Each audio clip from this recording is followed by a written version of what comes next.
T'as pas du tout hésité. Oui, parce que tu dégages quelque chose d'inspirant, de, euh, de là, de présent, d'ancré. Et ça donne envie, en fait. C'est-à-dire qu'il y a des tas de gens qui ont des démarches qui ne se lisent pas sur leur visage. Et toi, tu as une démarche qui se lit sur ton visage. Donc, ça m'a donné envie de dire oui tout de suite. Mm. Voilà. Jörg Pfeiffer. Si je cherchais à définir ce que euh, je suis, c'est difficile parce que après le verbe être, pour moi, après le je suis, pour moi c'est du jeu en fait. Pour moi c'est du masque. Pour moi c'est du personnage. Pour moi c'est des choses euh, qui, qui n'ont plus grand-chose à voir avec le je suis. Tout à l'heure, juste avant qu'on commence, tu m'as proposé de faire de la respiration. Euh, c'est une façon d'être là, d'être présent. Et moi, c'est peut-être ce qui m'intéresse le plus dans la vie. Voilà, c'est de m'arrêter au je, au je suis, d'être d'être le plus présent. Et peut-être parce que j'ai été confronté à l'absence, à une absence énorme. Pour faire simple, mais quand même pour savoir à partir d'où je parle, j'ai traversé une série de deuils qui a été assez énorme, puisque j'ai perdu mon père, ma mère, mon frère, ma sœur, ma femme et mon enfant en quelques années. Donc les six figures du lien les plus importantes, le père, la mère, le frère, la sœur, la femme et l'enfant, je les ai perdues. Donc c'est pour ça que je dis que j'ai été confronté à l'absence, à une absence forte, à une absence des gens que tu aimes le plus, à l'absence de sens, à l'absence de Dieu, parce que Dieu ne peut pas exister s'il te retire les gens que tu aimes le plus. Euh, le sens non plus ne peut pas exister. Il n'y a aucun sens à souffrir à ce point. Et d'ailleurs, peut-être que chercher un sens à sa vie, c'est peut-être ça d'ailleurs, c'est peut-être chercher un sens à ses souffrances.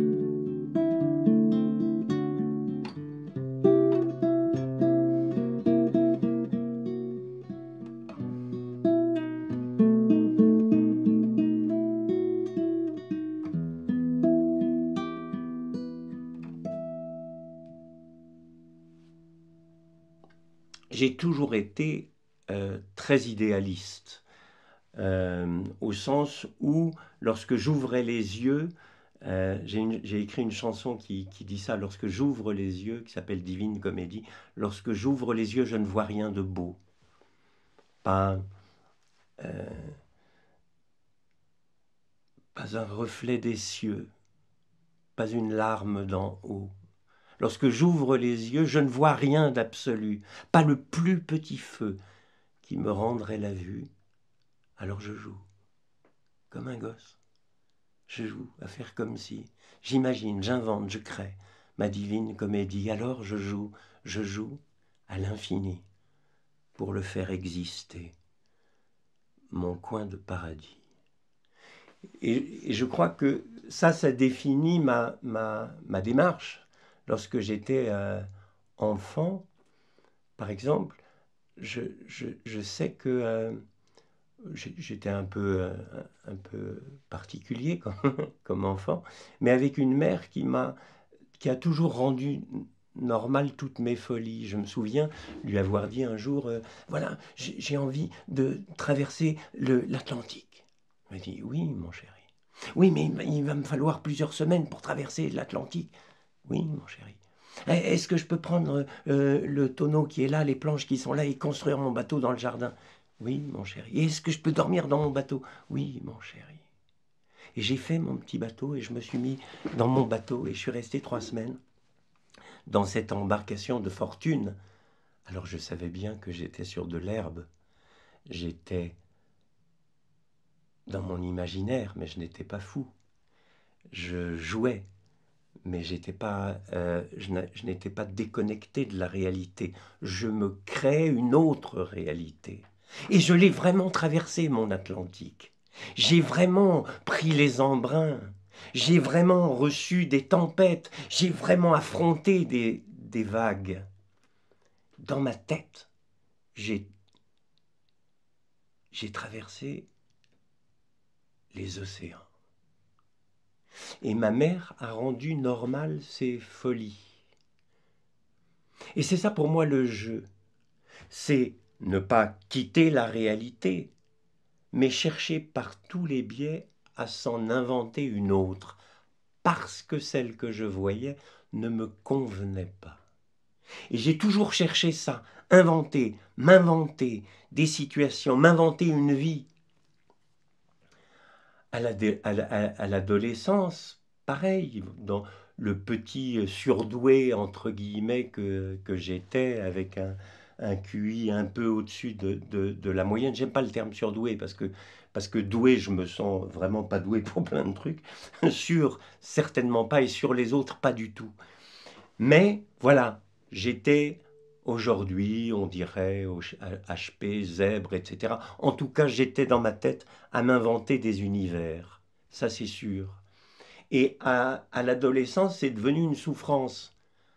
Alors que pendant toute mon enfance, j'ai vécu le paradis. Et ça a été un peu l'enfer parce que je me suis retrouvé dans rien, en fait. Et c'est pour ça que j'ai eu très envie d'apporter ma pierre pour euh, contribuer à le changer un peu, ce monde qui ne me convenait pas. Et lorsque j'étais en terminale, je suis tombé sur un prof de philo qui m'a euh, ouvert plein de fenêtres, plein de portes, plein de,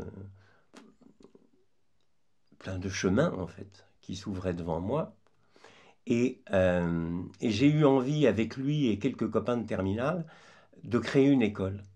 Et de créer une école peut-être pour justement des élèves comme moi qui ne supportaient pas l'école, qui ne se reconnaissaient pas dans cette école qui cherchait à me formater plus que de me former. Et moi, dès qu'on a essayé de me formater, j'ai toujours repoussé les murs, repoussé les frontières, repoussé tout ce qui pouvait être une entrave à, euh, à ma liberté. Et donc cette école a été pour moi le cadre de mon idéal. Et donc, ça n'était pas une école que je construisais, c'était ma vie que je construisais. Et cette école était ma vie. Et à l'intérieur de cette école, moi j'y dormais, j'y passais 24 sur 24, je dormais très peu, on faisait du théâtre, on créait des tas de choses, on cherchait euh, quel était le meilleur moyen pour que les enfants se sentent enfin réappartenir à quelque chose. Parce que moi, je ne me sentais appartenir à rien. Et c'est très important de se sentir appartenir à quelque chose, de se sentir relié. Et c'est vrai que parfois, lorsqu'on perd ce sentiment d'être relié, on perd le sens, on perd tout. Et c'est pour ça que je voulais créer un lieu où des gens qui sont sans repère, justement, puissent à un moment donné se dire « Ah oui, tiens, il y en a d'autres qui sont comme moi. Ah oui, tiens, je peux partager avec d'autres. Ah oui, tiens, je sens une énergie qui circule avec les autres.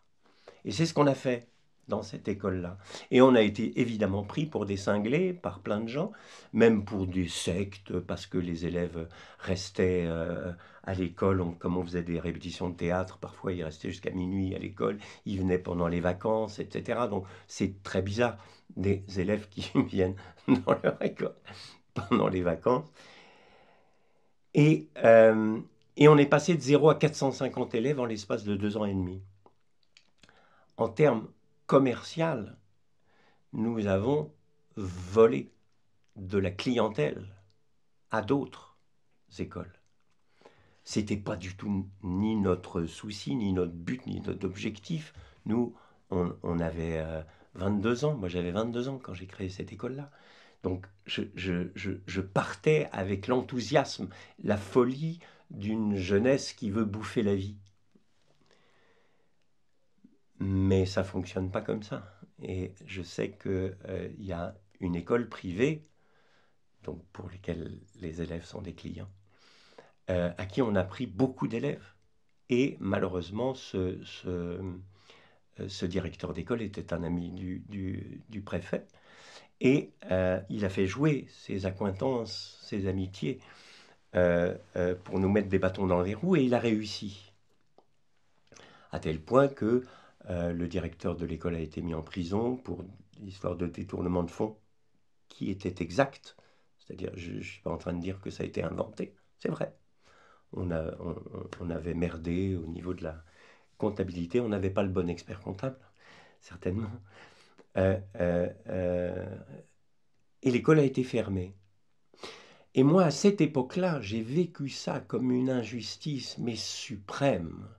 Et que des gens à un haut niveau de l'État puissent intervenir de cette manière-là pour des intérêts personnels, ça m'a fait m'effondrer toute la foi que je pouvais avoir dans les institutions, dans mon pays, dans plein de choses, et dans les gens en fait.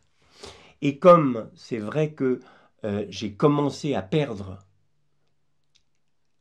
ma petite sœur d'abord, qui s'est tuée d'un accident de voiture, puis ma petite amie, etc., etc., et ça, puis ma mère, puis mon fils, etc. Ça s'est accéléré.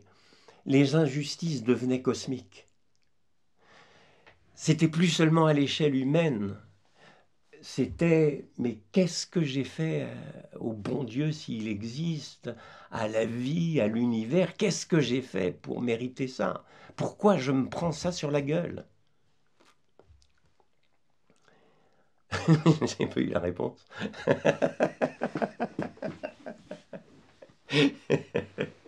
Mais c'est vrai que vous nourrissez des paranoïas assez intenses à ce moment-là. Parce que oui, voilà, bon, j'ai forcément fait quelque chose pour m'en prendre à ce point sur la tronche. Et à ce moment-là, tu perds la foi, en fait. Tu perds la foi dans tout. Je parle pas de Dieu, Dieu je m'en fous, je sais même pas ce que c'est. La foi. Et la foi, elle est nécessaire. D'ailleurs, je suis absolument aujourd'hui persuadé que tu peux mesurer ton bien-être à ta quantité de foi. Dis-moi la quantité de foi que tu as, je te dirai comment tu vas.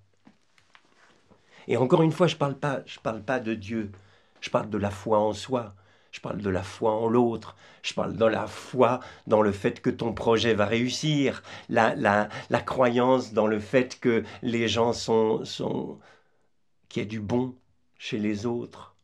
Toutes ces foi-là, elles sont importantes. Et quand tu vas pas bien, ben tu sais, t'es sûr que tu vas rater. T'es sûr que les autres sont des enfoirés. Tu es sûr que il faut pas faire confiance aux autres. Tu es sûr que y a de la méchanceté partout. Et moi, je le pensais. J'ai fini par penser que quels que soient les actes que pouvait faire un homme ou une femme, les actes étaient forcément motivés est motivé par trois choses, et trois choses seulement, le cul, le fric ou le pouvoir. Je ne voyais pas la possibilité qu'un être humain se bouge s'il n'y avait pas à la clé de l'argent, de la gloire, des honneurs, du pouvoir, ou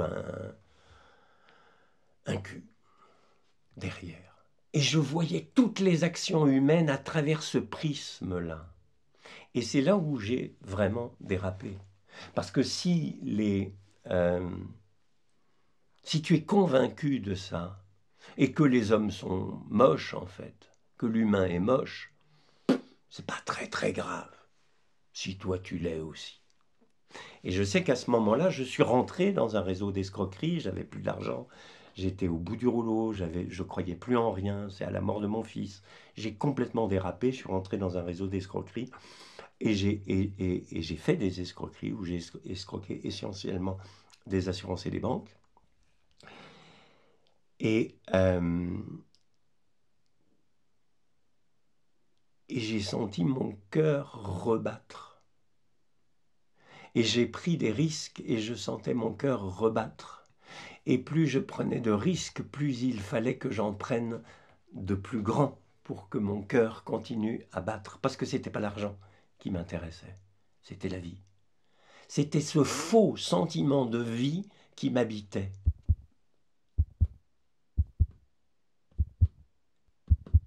J'avais l'impression que mon cœur se remettait à battre. C'est une impression, ou plutôt non. Bien sûr, l'adrénaline fait que vous vous sentez en vie. Ça n'est pas une impression. Mais ce n'est pas les battements de cœur que je recherche aujourd'hui. Je crois qu'il y a un état de joie que je recherchais, mais je me suis réfugié dans des ersatz de joie, dans quelque chose qui ressemblait à de la joie, mais qui était de l'excitation, qui était quelque chose qui me faisait croire que j'étais en vie, mais je ne l'étais pas.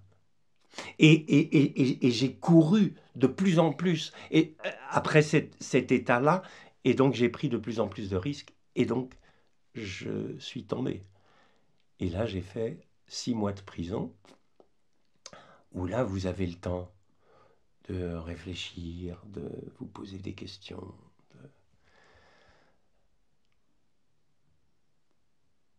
Et j'avais donc perdu tous ces êtres-là dont j'ai parlé, pas encore mon père. Et mon père, nous étions en froid, en fait. Parce que lorsque mon fils est né, il y avait des soupçons que son cerveau soit atteint et que ce soit un légume. Et mon père, assez crûment, m'a dit que c'était... Voilà, il valait mieux qu'il s'en aille. Il l'a dit de façon un peu plus crue. Et je ne l'ai pas supporté. Le jeune père que j'étais n'a pas supporté ça. Et donc, on s'est violemment engueulé et je ne l'ai plus revu pendant un an et demi. Et il est venu me voir en prison. Je me suis dit, s'il me fait le moindre reproche, je l'envoie au siècle et je retourne en cellule. Et il a pleuré, il m'a pris dans ses bras, il m'a dit, je t'aime mon fils. Et là, je me suis dit, le con, c'est toi. C'était pas si faux que ça, ce qu'il t'avait dit. C'était peut-être maladroit. Mais le con, c'est moi. Et de ce jour-là, je me suis dit,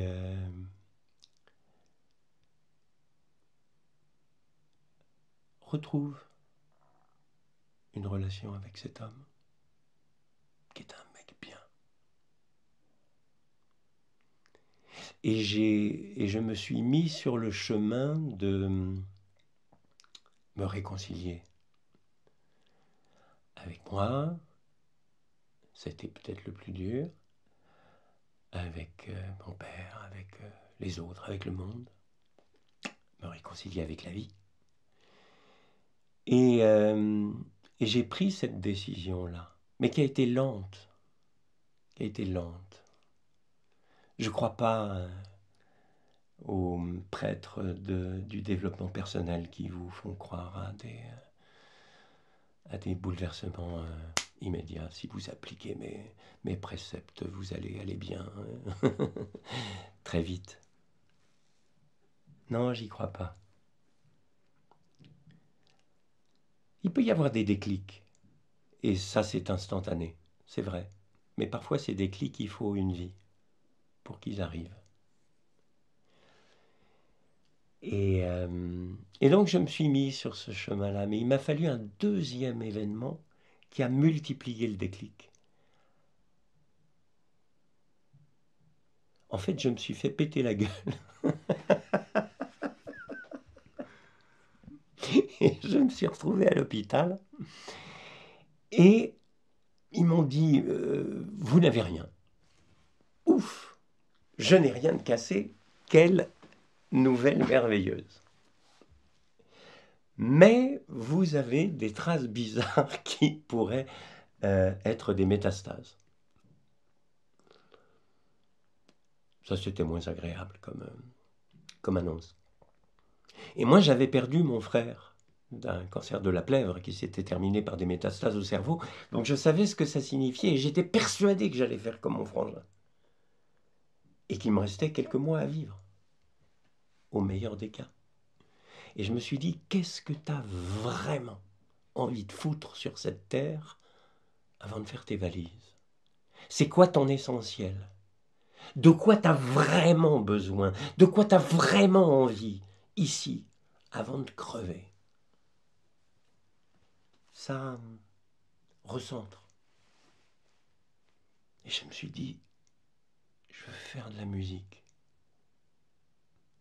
Alors j'ai oublié de vous dire, moi j'avais commencé par la musique. Avant de créer l'école, j'avais fait des concerts. Dès 16 ans, j'ai mis mes pieds sur les planches pour faire de la musique. Et entre-temps, j'avais été donc enseignant, comédien. Et l'enseignant et les comédiens n'ont pas voulu se taire au profit du musicien. Et ils ont dit non, non, non, non, non. On veut continuer à l'ouvrir. Je me suis dit d'accord, je vais donner la parole à la musique. Et donner la parole à la musique, c'est faire de la chanson. Et je me suis dit voilà, c'est ça ce que je veux faire. Je vais faire un dernier concert avec des chansons. Et après, je peux mourir. Et lorsque les médecins m'ont annoncé que j'allais mourir, certes, mais pas tout de suite, je me suis dit, ben, si en face de la mort, tu as eu envie de faire de la musique, alors en face de la vie, il faut que tu tiennes parole. Et c'est ce que je fais depuis 12 ans. J'ai écrit un certain nombre de chansons, et en fait, ces chansons ont été les compagnons de ma rémission, de ma guérison, de mon ancrage, de mon envie de vivre. Et donc, j'ai un copain qui dit, mais au fait, les chansons, tu te les écris pour toi, quoi. C'est pas faux. En tout cas, il y a quelque chose qui est pas faux. C'est toujours pour quelqu'un d'autre que j'écris. C'est toujours le visage de l'autre qui m'appelle. Il y a un philosophe qui s'appelle Lévinas qui dit le visage de l'autre, c'est Dieu. Je trouve ça magnifique comme définition de Dieu. En tout cas, c'est ce qui me permet de sortir de moi, le visage de l'autre. Et j'ai écrit bon nombre de chansons pour ce regard, pour cette communication d'âme à âme. C'est ça que j'adore d'ailleurs dans la chanson. Moi, j'ai cette folie-là de me dire, j'ai envie que le courant circule direct. Il n'y a pas quelque chose de plus extraordinaire pour moi que de rencontrer quelqu'un et d'avoir l'impression de le connaître depuis 10 siècles. J'aime ça.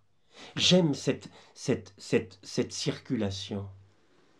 C'est pour ça d'ailleurs qu'à l'époque où j'étais mal, avoir perdu à ce point la foi dans les autres, la foi dans moi, la foi dans ma vie, ça a été catastrophique. Parce que je suis un homme de foi. J'aime ça. J'aime faire confiance. J'aime les coups de foudre amoureux, amicaux. J'aime quand la vie circule directement. C'est peut-être ça d'ailleurs la définition de l'amour. C'est quand cette énergie circule. Malheureusement, à un moment donné, j'étais plus guidé par la peur, qui t'amène à être dans les rapports de force.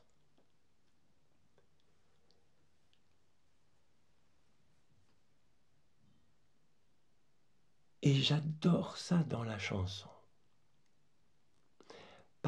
En fait, la chanson, c'est pour moi un accélérateur d'ouverture d'âme. Je débarque dans un lieu, des gens que je ne connais absolument pas m'ouvrent leurs oreilles et finalement m'ouvrent leur cœur ou m'ouvrent leur âme. Les gens sont souvent fâchés avec le mot âme parce qu'il y a une connotation religieuse, moi qui ne me pose aucun problème. La meilleure définition de l'âme qu'on m'ait donnée, c'est un luthier qui me l'a donnée. Et il parlait de la table d'harmonie du violon, comme c'est pareil sur une guitare. En fait, l'âme dans un violon, c'est une petite pièce de bois qui permet de soutenir la table d'harmonie pour que ça ne s'affaisse pas sous la pression des cordes. Donc la table d'harmonie ne s'écrase pas grâce à l'âme. C'est donc ça, la fonction de l'âme. C'est quelque chose qui te permet de résister à la pression. Ça permet aussi de préserver l'harmonie. Et ça permet aussi de propager les vibrations. L'âme, c'est ce qui te permet de vibrer. C'est ce qui te permet de ne pas tomber. Je suis persuadé de ça, en fait. Je suis persuadé qu'il y a quelque chose en nous d'indestructible. Quelque chose qui ne vieillit pas. Quelque chose qui ne se détériore pas à l'intérieur de nous. Et ce petit endroit, pour moi, c'est l'âme. Et je ne crois pas que cette âme, elle soit écrabouillée ou cassée. Je crois que ce sont les chemins qui t'y conduisent qui sont écrabouillés ou cassés. Je crois qu'à un moment donné, j'ai perdu le chemin de mon âme. Et c'est grave, parce que je suis persuadé que les âmes entre elles communiquent, que les âmes entre elles sont en paix. Le problème, c'est que nous ne sommes pas en connexion avec notre âme. Et donc nous ne pouvons pas rentrer en connexion avec les autres. Mais donc il y a un travail pour restaurer le chemin vers l'âme. Et ce travail-là, il passe forcément par te mettre en face de tes démons, par te mettre en face de ce qui te fait souffrir. Et ça, t'as pas envie de le faire. T'as pas envie de regarder que t'as été un sale type. T'as pas envie de regarder que t'as fait du mal. Donc tu mets des tas de couches dessus. Mais ces choses-là, elles travaillent par en dessous. C'est exactement comme conduire une voiture, d'avoir un voyant d'huile qui s'allume, qui te dit ça va pas, ça va pas, ça va pas, ça va pas. Et toi tu prends un foulard et tu mets un foulard sur le voyant d'huile. Moi j'ai un ami au Togo qui m'a raconté cette aventure-là et je trouve ça fou. D'un ami à lui qui a fait 300 km, et c'est énorme, sur les pistes au Togo. Et effectivement, le voyant s'est allumé à un moment donné. Il a mis le foulard de sa femme sur le voyant. À un moment donné, le moteur a explosé. Il est sorti de la route et ils sont tous morts. Lui, sa femme, 2 de ses enfants sur 3. Il y en a un qui a survécu et qui a raconté à mon ami Alassane ce qui s'était passé. Il n'a pas voulu faire attention aux voyants, à ce qui t'indiquait que ça allait pas bien. Et moi j'ai fait pareil, je sais que j'ai fait pareil. J'ai mis des tonnes et des tonnes de chiffons sur mes voyants pendant des années. Et j'ai mis des tonnes et des tonnes de chiffons dessus parce que j'étais persuadé que j'avais pas de chance, que le monde était injuste. Et puis peut-être aussi j'étais persuadé qu'être fort, c'était ne pas laisser la voix à ces signaux-là, ne pas leur donner la voix. Donc je ne voulais pas les écouter. Je ne voulais pas pleurer, je voulais assurer, je voulais être fort. Et je croyais que ça passait par là. Et j'ai pété une durite. Je suis sorti de la route. J'ai explosé en vol. Et il a fallu pas mal de choses, cette réconciliation avec le Père, mais aussi peut-être ces coups de barre de fer dans la gueule, pour me rendre compte que j'avais de la chance. Lorsque je me suis pris le coup de barre de fer qui m'a explosé l'arcade sourcilière, j'ai pas pensé que j'avais de la chance. Lorsque je me retrouve à l'hôpital et qu'il m'annonce que j'ai un cancer, j'ai pas pensé que j'avais de la chance. Mais lorsque des années après, à cause ou grâce à cet événement, je me suis mis à écrire, parce que j'ai écrit sur du papier, avec mon sang, avec mes larmes. J'ai sorti tout ce que j'avais à l'intérieur de moi et qui me cramait l'âme, ou plutôt qui cramait les chemins, qui m'auraient permis de me reconnecter à cette âme.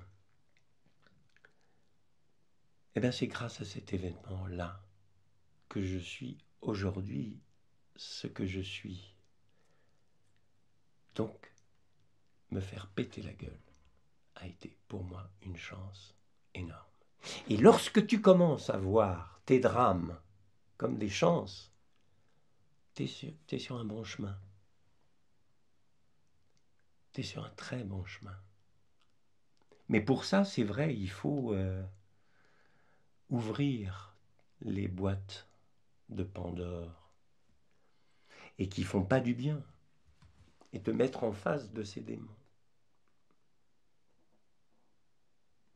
Récemment, je me suis posé la question, parce que j'ai écrit un livre qui s'appelle « Je suis parce que nous sommes », qui raconte un peu tous ces événements de ma vie. Deux versions d'ailleurs, 2 éditions très différentes, à 2 années d'intervalle. Et c'est très étonnant d'ailleurs, parce que dans la première édition, j'étais encore dans un truc très... plaintif, c'est peut-être pas tout à fait le mot. Je serais un peu méchant avec moi de dire ça, mais quand même. Un truc où, merde, j'ai pas de chance, merde, le monde a été dégueulasse avec moi, merde, c'était injuste, etc., etc. Et entre les 3 ans des 2 éditions, je sais que j'ai fait un paquet de chemin. Et quand tu fais du chemin sur les prises de conscience de ce que tu es, ce que tu as fait, ce que tu as été, c'est très étonnant. Parce que tu te changes toi, mais tu changes ton passé aussi. C'est-à-dire que tu regardes ton passé vraiment différemment. Et je me suis rendu compte que j'étais vraiment le créateur, ou du moins le co-créateur de mes malheurs. Et ça aussi, c'est un signe que tu vas bien. Lorsque tu acceptes d'être le créateur de tes malheurs.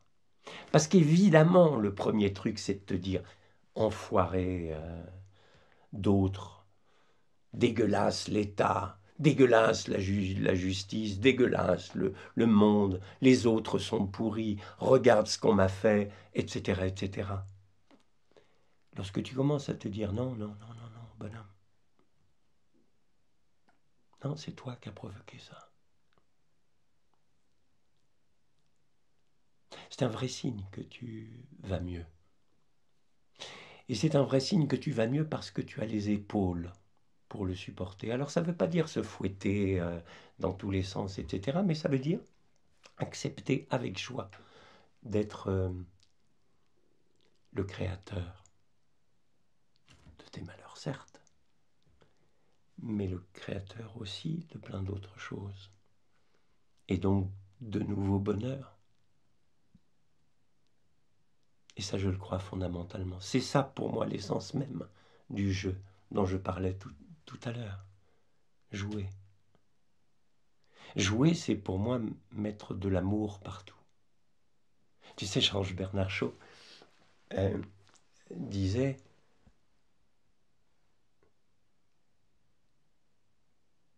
C'est pas parce qu'on vieillit qu'on arrête de jouer. C'est parce qu'on arrête de jouer qu'on vieillit. » Et jouer, moi je vois tout de suite un enfant, c'est-à-dire au fait quelqu'un qui est relié à son âme. C'est ça un enfant. Et son activité de jeu, pourquoi les enfants jouent? Au fait, les enfants sont pleinement dans l'activité qu'ils exercent. C'est ça, jouer. Exercer une activité pour elle-même.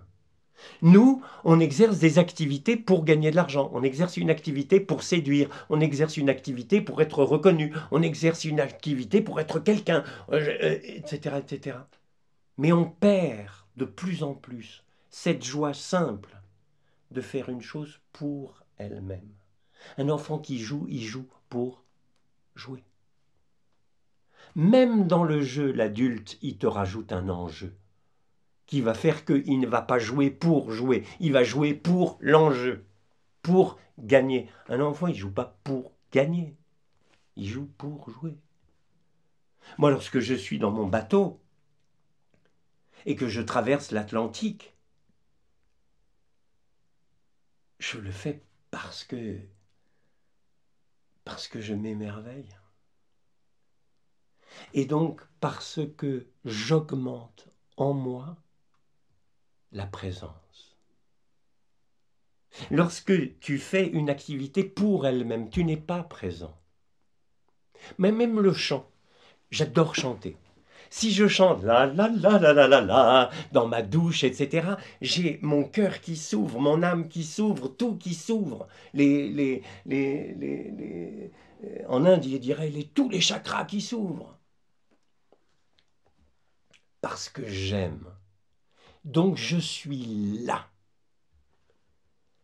Mais si je suis sur scène et que je me mets à chanter pour séduire cette fille qui est au premier rang, ou pour séduire ce producteur qui est au troisième rang, ou pour séduire ce journaliste qui est au 10e rang, etc., ça sera plus pareil. Je vais chanter pour.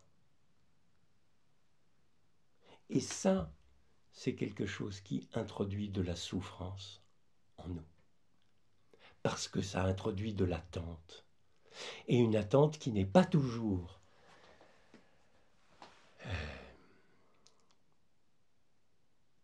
comblée. Et je dirais même qui n'est jamais comblée. Si tu chantes pour chanter, t'es comblé direct. Si tu chantes pour séduire, pour gagner de l'argent, pour gagner de la notoriété, pour avoir un bel article, pour trouver un producteur, pour etc., etc., t'es plus dans le chant. Et si t'es plus dans le chant, tu souffres. C'est créateur, c'est générateur de souffrance.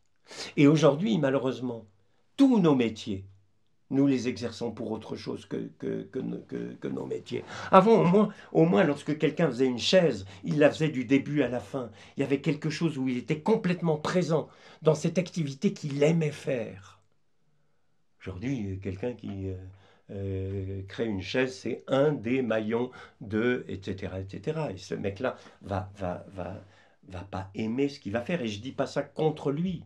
Je dis ça contre le système que nous avons créé, qui fait que de plus en plus rarement, on exerce des choses pour la chose elle-même. Ce qui est fondamental. Et lorsque je me fais péter la gueule, je me pose cette question de l'essentiel. qu'est-ce que je veux vraiment? Qu'est-ce qui me met en mouvement? Qu'est-ce qui m'anime? Anima, le souffle vital qui donne le mot âme. Qu'est-ce qui me rend mon souffle? C'est-à-dire, qu'est-ce qui va m'émerveiller? Tu sais, tout à l'heure, avant de commencer, tu nous as fait ce truc de respiration. Moi, ça m'est arrivé très souvent en conférence de faire des petits exercices de ce type et de demander aux gens de respirer, de faire attention, de porter leur attention sur le souffle. Immédiatement après, je me suis mis à entendre les gens respirer. Alors qu'avant, je ne les entendais pas respirer. Je leur dis de faire attention à leur souffle et ils le modifient. Et ça, c'est une des caractéristiques de notre esprit. Lorsqu'on se met à faire attention à quelque chose, on devient actif et on le modifie. Et généralement, c'est très très mauvais quand on cherche à modifier comme ça. Moi, j'ai une amie, elle est prof de plongée sous-marine. Et elle m'a offert la plus belle leçon de méditation. Elle m'a dit que il fallait faire attention à la quantité d'oxygène que les gens avaient dans leur bouteille. Et c'était une injonction qu'elle était obligée de dire à ses élèves, faites attention à votre quantité d'oxygène. Le problème, c'est qu'en leur disant de faire attention à leur quantité d'oxygène, elle les stressait. Et les gens qui se mettaient à focus sur la quantité d'oxygène, donc sur leur respiration, sur leur souffle, sur tout ça, stressaient et consommaient plus d'oxygène. Elle s'est dit, mais comment résoudre cette équation? Et un jour, elle l'a trouvée. Elle s'est dit, je ne vais pas leur dire de faire attention à l'oxygène. Je vais leur dire, regardez les fonds marins, admirez ce que vous allez voir, émerveillez-vous de ce que vous allez ressentir, vibrer. Et immédiatement après, elle a eu des gens qui consommaient beaucoup, beaucoup, beaucoup moins d'oxygène. Donc pour moi, la vraie méditation, c'est augmenter ta présence. C'est être encore plus là. C'est donc émerveille-toi. J'ai une chanson d'ailleurs qui s'appelle Émerveille-toi. J'étais avec Risset Barrier, pour ceux qui le connaissent. Il faisait la voix du Canard Saturnin, il a écrit la chanson Colargol, il a fait plein de chansons pour les frères Jacques. C'était un type que j'aimais énormément. Et bref, on a été amis à la fin de sa vie. On a même fait un concert ensemble. Et le dernier repas qu'on a fait ensemble, il me disait, c'est fou ça, vous, y a des tas de questions que je me pose depuis des années et je sais que la science va faire des progrès et que bientôt vous allez avoir des tas de réponses à des questions que vous aurez alors que moi je vais mourir. Et il était là en s'excitant, en s'émerveillant, en s'enthousiasmant, en racontant ça et moi je l'écoutais comme ça. Et lorsqu'on est parti, je l'ai pris dans mes bras, j'ai dit, tu sais Risset, tout à l'heure, lorsque tu parlais, j'avais l'impression que tu chantais. Il me dit, ah bon? Je chantais quoi? Il dit une chanson dont le refrain serait Émerveille-toi. Il m'a dit, ah oui? Eh bien, écris-la moi, s'il te plaît. Et je l'ai écrite, et j'ai pas eu le temps de la lui chanter. Je l'ai chantée à Anne, sa femme, qui a aimé. Mais lui, j'ai pas pu. Émerveille-toi. Ça reste toujours dans cette même thématique. Moi, lorsque je vais pas bien, j'ai l'impression que le gamin qui est à l'intérieur de moi, il veut foutre le camp. Et j'ai écrit une chanson pour lui demander de rester là, d'être là, et de me protéger. Parce que je crois paradoxalement que c'est ce gosse-là qu'on a à l'intérieur de nous qui nous protège. Oh, toi, s'il te plaît, ne pars pas. Oh, toi, reste encore avec moi. Oh, toi, ne m'abandonne pas. Toi qui ne vieillis pas, tu es ma joie. Grâce à toi je danse ma loi, celle de l'insouciance, ma foi. Tu m'offres du sens, mon roi. Ô toi mon enfance, ivre au point de sourire à la mort, vivre plus loin, plus grand, plus haut, plus fort. Voici le destin que tu chantes à mes oreilles. Voici le refrain qui me hante et m'émerveille. Ô toi, cet enfant que je garde au fond de moi. Ô toi, mon enfant, protège-moi.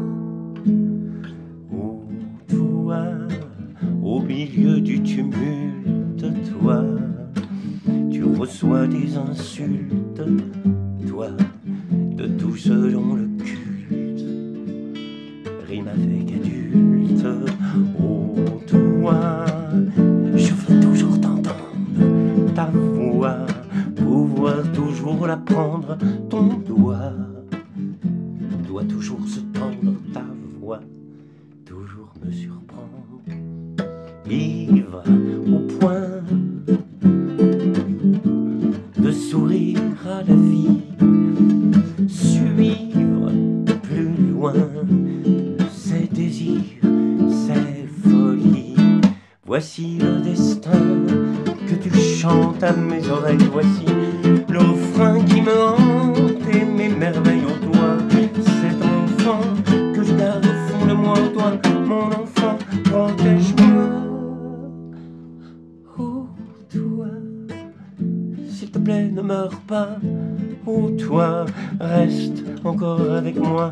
Oh toi, ne m'abandonne pas.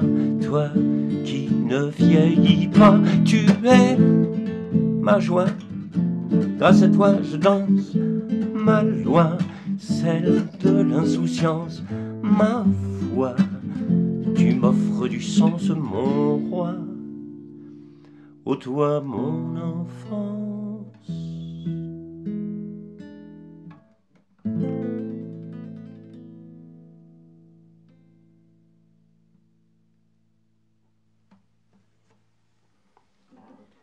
Oui, tu vois, je te disais,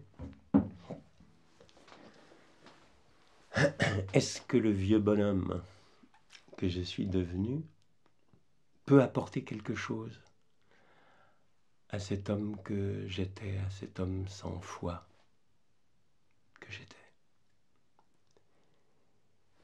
Et je me suis souvent répondu non. Et c'est en contradiction avec mon élan créatif, mon élan vital. C'est-à-dire j'écris des chansons parce que quelque part j'ai cette foi-là. Tu sais, c'est Camus qui disait que mal nommer les choses augmentait la souffrance du monde. Je suis persuadé de ça. Et de son pendant, bien nommer les choses peut réduire la souffrance du monde. Donc j'ai cette foi-là, à travers les spectacles que je fais, les pièces de théâtre que je fais, les films que j'ai faits, les chansons, les livres. Et le roman, je viens de terminer un roman, j'ai cette foi-là. Mais souvent, je me dis, oui, mais est-ce que vraiment ça peut apporter quelque chose? Et il y a quelques jours, j'ai eu cette lumière-là. Je me suis dit, si, je crois bien. Je crois bien que si j'avais rencontré quelqu'un qui avait traversé ce que j'ai traversé, et si je voyais dans ses yeux de la joie, je crois que ça m'aurait fait un bien fou. Je crois que ça m'aurait fait comprendre que quels que soient les deuils, quels que soient les écueils de l'existence, une nouvelle joie est toujours possible. Je crois que j'aurais eu ce sentiment-là. Et ça me donne de la joie, ça me donne de la foi aujourd'hui, ça me donne de l'envie aujourd'hui. De l'envie de faire un podcast, par exemple, de l'envie de prendre ma guitare, de l'envie d'écrire, de l'envie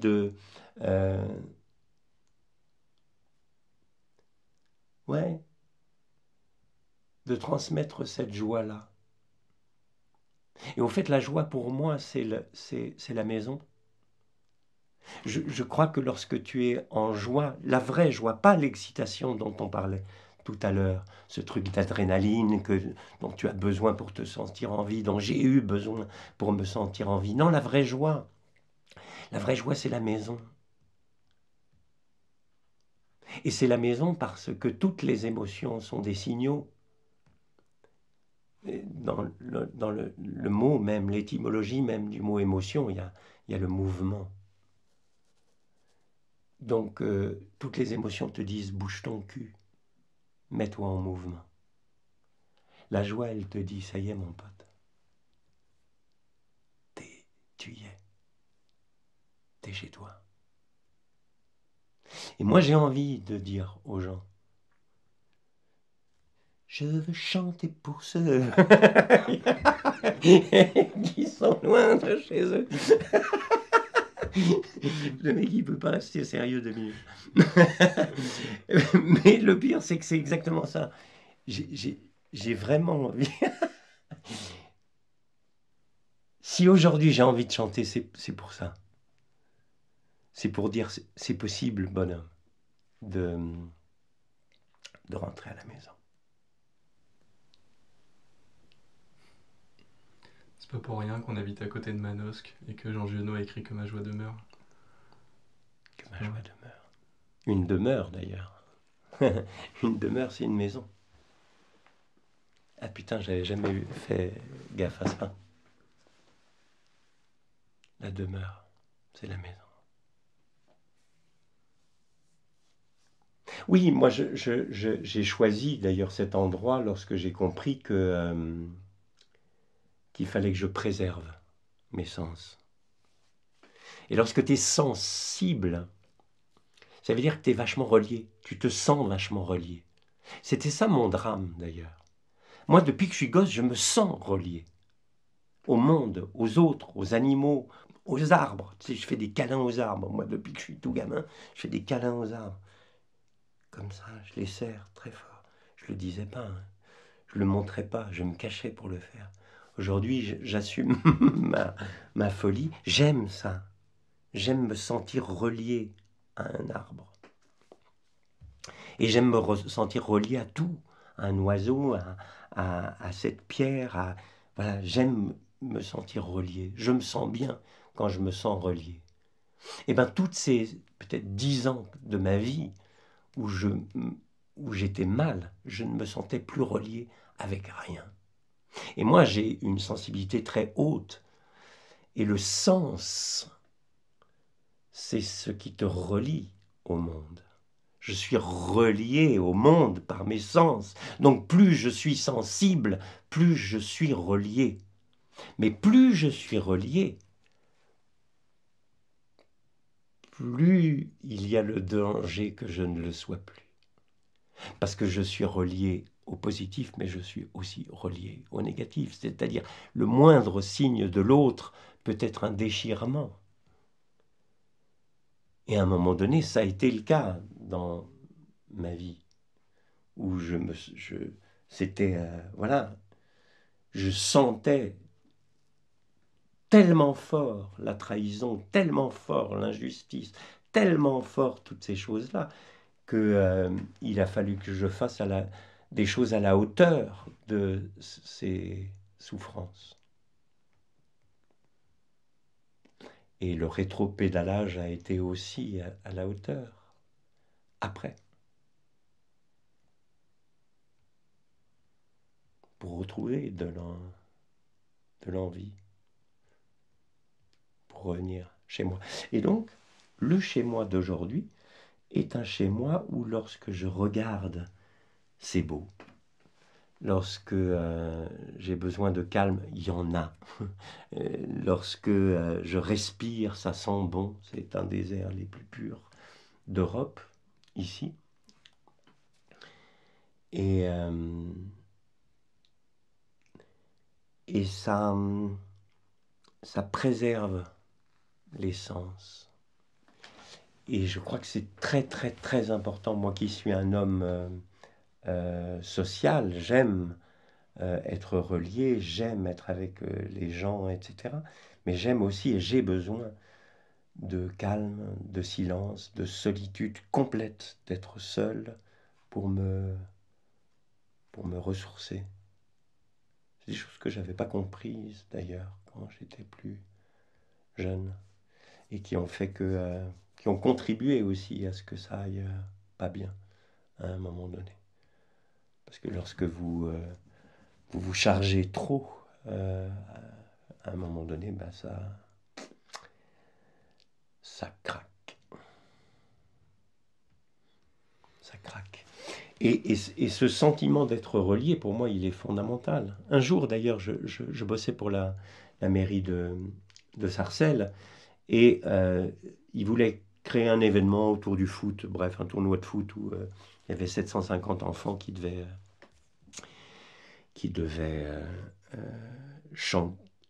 jouer.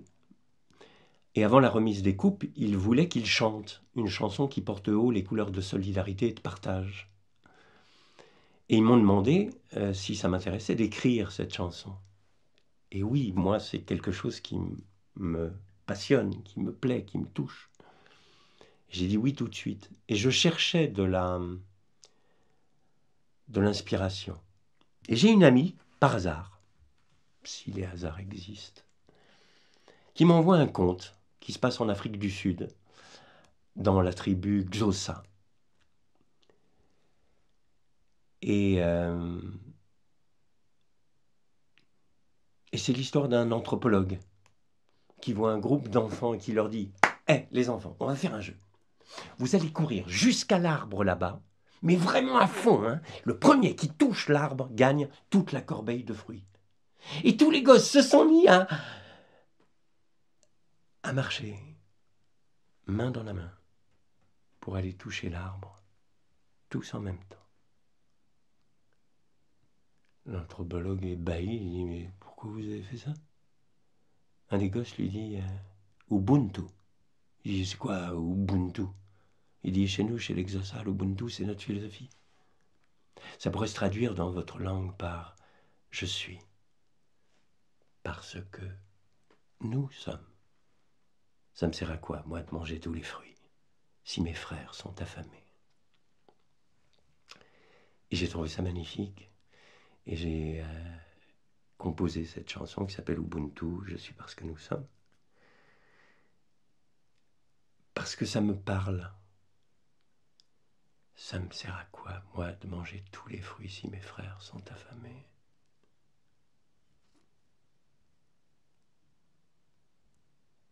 Et je crois que si nous ne nous reconnectons pas à notre sensibilité, qui est le propre de l'être humain, alors que nous vivons dans des mondes hyposensibles, si nous ne retrouvons pas cette sensibilité, nous sommes foutus.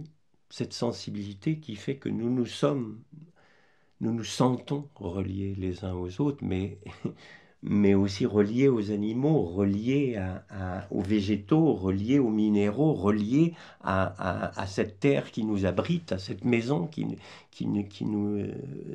où on habite.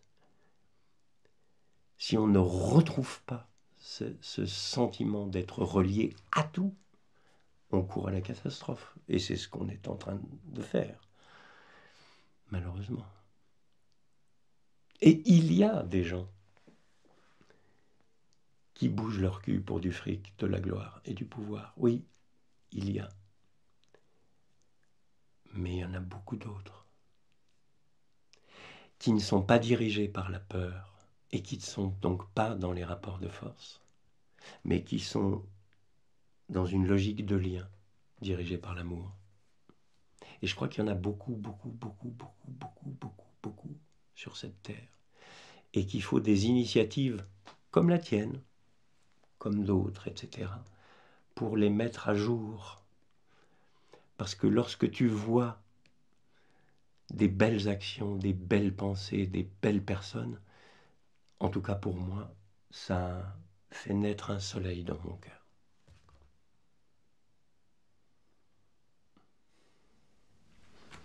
Merci pour ton témoignage.